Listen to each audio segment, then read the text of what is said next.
Bonjour à tous. Je fais cette vidéo pour montrer que suivre Jésus coûte cher. Cela signifie qu'on s'engage dans un combat difficile et que l'engagement est sans compromis et sans partage. Quand le Seigneur dit « Suivez-moi », l'un de ses disciples temporise. Il dit « Seigneur, permets-moi d'abord d'aller enterrer mon Père. » Mais Jésus lui dit « Que les morts enterrent leurs morts, mais toi, va et annonce le royaume de Dieu. » Un autre de ses disciples lui dit « Je te suivrai, Seigneur, mais laisse-moi d'abord dire au revoir à ceux qui sont à la maison. » Réponse de Jésus « Aucun homme qui a mis la main à la charrue et qui regarde en arrière n'est apte au royaume de Dieu. » Suivre Jésus est une priorité absolue. Ce n'est pas quelque chose à mettre à la seconde ou à la troisième place après nos préoccupations personnelles. Il nous faut prendre conscience du coût de cet engagement. Accepter le baptême, assister régulièrement au culte, se livrer à des activités comme la chorale, contribuer financièrement au fonctionnement de l'Église sont des actes sans doute nobles. Mais suivre Jésus implique un engagement plus élevé. Chaque parole, chaque acte, chaque pensée détermine notre niveau d'engagement. C'est un apprentissage dans lequel on progresse chaque jour jusqu'à ce que Christ soit entièrement formé en nous. La vie éternelle ne peut pas être reçue sans l'abandon de notre vie dans ce monde.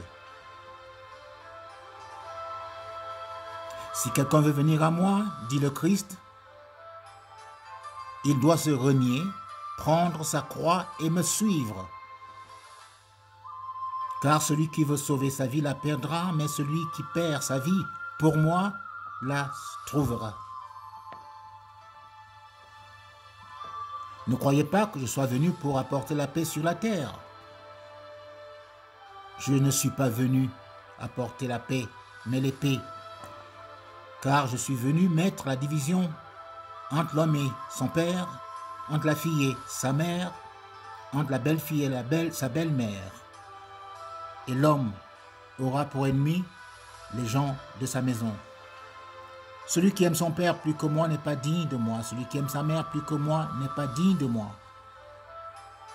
Celui qui aime son fils ou sa fille plus que moi n'est pas digne de moi.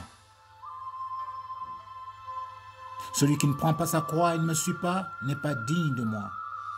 Celui qui conservera sa vie la perdra, et celui qui perdra sa vie à cause de moi la retrouvera. Il y a clairement un prix lourd à payer pour être un disciple. Et Jésus continue. Si quelqu'un vient à moi et ne hait pas son père, sa mère, sa femme, ses enfants, ses frères, ses sœurs, oui, et même sa propre vie, il ne peut pas être mon disciple. Celui qui ne porte pas sa croix et ne me suit pas ne peut pas être mon disciple.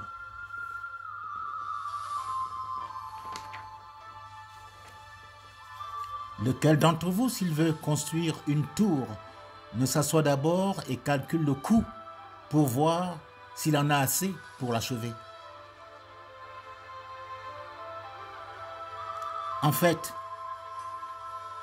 ce que nous enseigne Jésus, c'est que rien ne doit usurper sa place dans la vie de ses rachetés. Nous ne pouvons pas être enfant du monde et enfant du royaume en même temps. Il n'y a pas de double citoyenneté avec Dieu. Nous sommes co-citoyens des saints, gens de la maison de Dieu. Si nous choisissons le royaume et la justice de Dieu, nous devons laisser derrière nous toutes les sollicitations du monde pour le servir. Cet engagement inclut le don de notre propre vie physique. Tout comme Jésus n'a pas choisi de sauver sa propre vie à Gethsémane, juste avant sa crucifixion, Jésus nous indique que nous aussi, nous ne pouvons pas être ses disciples si nous-mêmes ne perdons pas notre propre vie pour lui. Voyez l'exemple de Paul. Après avoir énuméré tout ce qui dans sa vie était susceptible de l'amener à se glorifier dans ce monde, Paul écrit: ces choses qui étaient pour moi des gains, je les ai regardées comme une perte à cause de Christ, et même je regarde toutes choses comme une perte à cause de l'excellence de la connaissance de Jésus-Christ, mon Seigneur, pour lequel j'ai renoncé à tout. Et je les regarde comme de la boue, afin de gagner Christ. Voilà, c'est ici l'exemple d'un don total de soi. Et voici le prix que Paul a accepté de payer. 5 fois, dit-il, j'ai reçu des Juifs 40 coups moins 1. 3 fois, j'ai été battu de verge. 1 fois, j'ai été lapidé. 3 fois, j'ai fait naufrage. J'ai passé 1 jour et 1 nuit dans l'abîme. Fréquemment en voyage, j'ai été en péril sur les fleuves, en péril de la part des brigands, en péril de la part de ceux de ma nation, en péril de la part des païens, en péril dans les villes, en péril dans les déserts, en péril sur la mer, en péril parmi les faux frères. J'ai été dans le travail et dans la peine, exposé à de nombreuses veilles, à la faim, à la soif, à des jeûnes multipliés, au froid et à la nudité. Et sans compter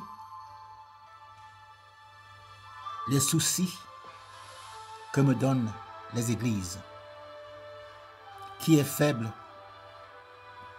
que je ne sois faible. Qui vient à tomber, que je ne brûle.